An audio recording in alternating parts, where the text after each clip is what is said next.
Yeah. So when we get to those intersections, allow me to go up and at least push the buttons and kind of lead across there. If there's any intersections that we come across, I'll wait on the other side to make sure everybody gets across safely. And then once we do, then we'll continue on. There's only about 3 to 4 of those locations that really are major intersections. So we shouldn't be too bad on that.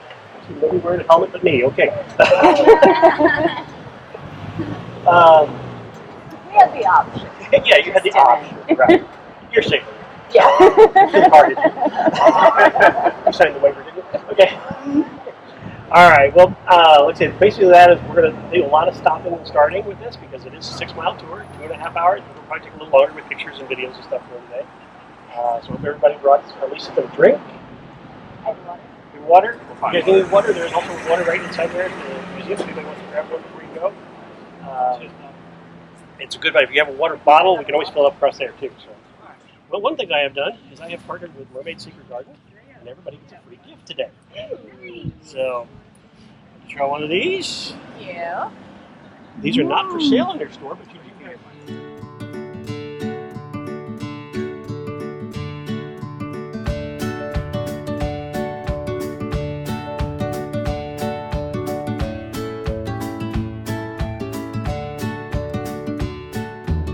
Now these 2 store owners, they actually fought back and forth since they were right across from each other. And the Scottish gentlemen, they actually decided, hey, we're going to start a hopping gym. We're going to bring more people into our store. Because they were close proximity to the marina, it made it very easy for them to do so.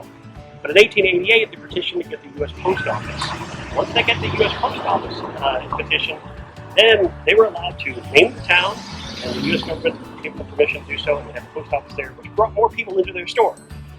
But eventually, George Jones and them, they all became friends and happy life. But that's how it can be. We got to stay.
Society.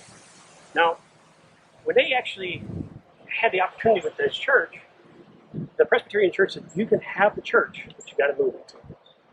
So they found a spot, worked with the city, and finally found its final resting place is going to be right here. But they had to move it in 2 pieces. So they cut it in half, right down the middle. On the side here is where they cut it.